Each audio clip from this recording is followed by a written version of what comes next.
हर साल ज्येष्ठ मास की अमावस्या तिथि को महिलाएं बट सावित्री का व्रत रखकर पूजा अर्चना करती हैं।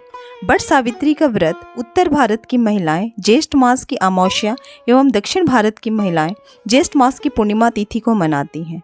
सावित्री व्रत के दिन प्रातः स्नान करके बड़ों का आशीर्वाद लेना चाहिए। बट वृक्ष के समीप बैठकर पंचदेव और विष्णु भगवान का आवाहन करें। 3 कुश और तिल लेकर ब्रह्मा जी और देवी सावित्री का आवाहन करें।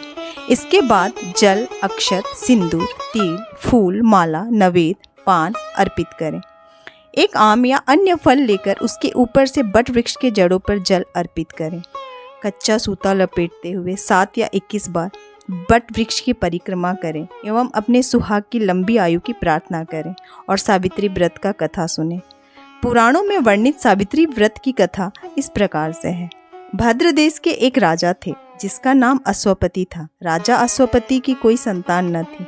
उन्होंने संतान प्राप्ति के लिए मंत्र उच्चारण के साथ प्रतिदिन 1 लाख आहुतियाँ दी। 18 वर्षों तक यह क्रम जारी रहा। इसके बाद सावित्री देवी ने प्रकट होकर वर दिया कि राजन, तुम्हें एक तेजस्वी कन्या पैदा होगी। सावित्री देवी की कृपा से जन्म लेने के कारण से कन्या का नाम सावित्री रखा गया। कन्या बड़ी होकर बेहद रूपवती हुई। योग्य वर न मिलने की वजह से सावित्री के पिता दुखी रहने लगे। उन्होंने पुत्री को स्वयं वर तलाशने भेजा। सावित्री तपोवन में भटकने लगी। उस जंगल में धूम्रसेन नामक एक राजा रहते थे।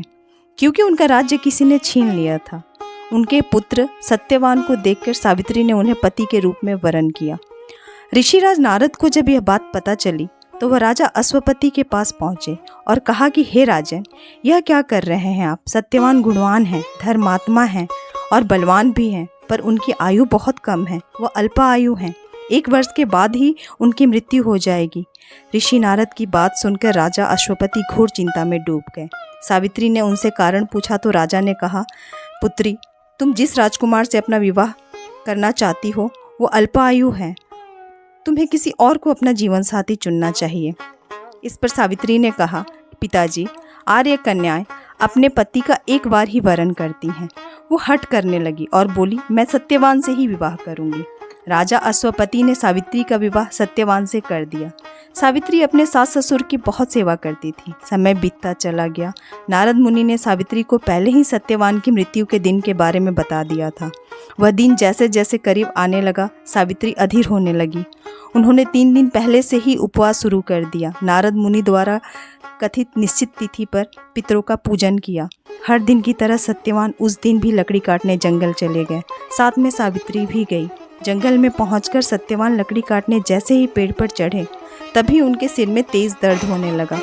दर्द से व्याकुल सत्यवान पेड़ से नीचे उतर गए। सावित्री अपनी भविष्य समझ गई। सत्यवान के सिर को गोद में रखकर सावित्री भगवान से प्रार्थना करने लगी। तभी वहाँ यमराज आते दिखे। यमराज अपने साथ सत्यवान को ले जाने लगे। सावित्री भी उनके पीछे पीछे चल पड़ी। यमराज ने सावित्री को समझाने की बहुत कोशिश की कि यही विधि का विधान है, लेकिन सावित्री नहीं मानी। सावित्री की पतिव्रता निष्ठा को देखकर यमराज ने सावित्री से कहा कि देवी, तुम धन्य हो, तुम मुझसे कोई भी वरदान मांगो। सावित्री ने कहा कि मेरे सास ससुर वनवासी हैं और अंधे हैं, उन्हें आप दिव्य ज्योति प्रदान करें। यमराज ने कहा, ऐसा ही होगा, जाओ अब लौट जाओ। लेकिन सावित्री अपने पति के पीछे पीछे चलती रही।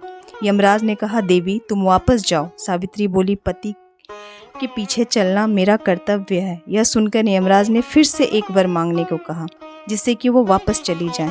सावित्री बोली, हमारे ससुर का राज्य छिन गया है, उसे पुनः वापस दिला दें। यमराज ने वो भी वरदान दे दिया और कहा, अब तुम लौट जाओ। लेकिन सावित्री पीछे पीछे चलती रही। यमराज ने सावित्री को तीसरा वरदान मांगने को कहा। इस पर सावित्री ने 100 संतानों और सौभाग्य का वरदान मांगा। यमराज ने इसका वरदान भी सावित्री को दे दिया। सावित्री ने यमराज से कहा कि प्रभु, मैं एक पतिव्रता पत्नी हूँ और आपने मुझे पुत्रवती होने का आशीर्वाद दिया है। यह सुनकर यमराज को सत्यवान के प्राण छोड़ने पड़े। यमराज अंतर्ध्यान हो गए और सावित्री उसी बट वृक्ष के पास आ गई जहाँ उसके पति का मृत शरीर पड़ा था। सत्यवान जीवंत हो गए और दोनों खुशी खुशी अपने राज्य की ओर चल पड़े। तभी से इस दिन बट वृक्ष का पूजन अर्चन करने का विधान है। बट सावित्री व्रत करने से सौभाग्यवती महिलाओं की मनोकामना पूर्ण होती हैं और उनका सौभाग्य अखंड रहता है। वीडियो को अंत तक देखने के लिए धन्यवाद दोस्तों। अगर आपको वीडियो अच्छी लगे तो उसे लाइक एंड शेयर करें और मेरे चैनल को सब्सक्राइब करें। जय हिंद, जय भारत।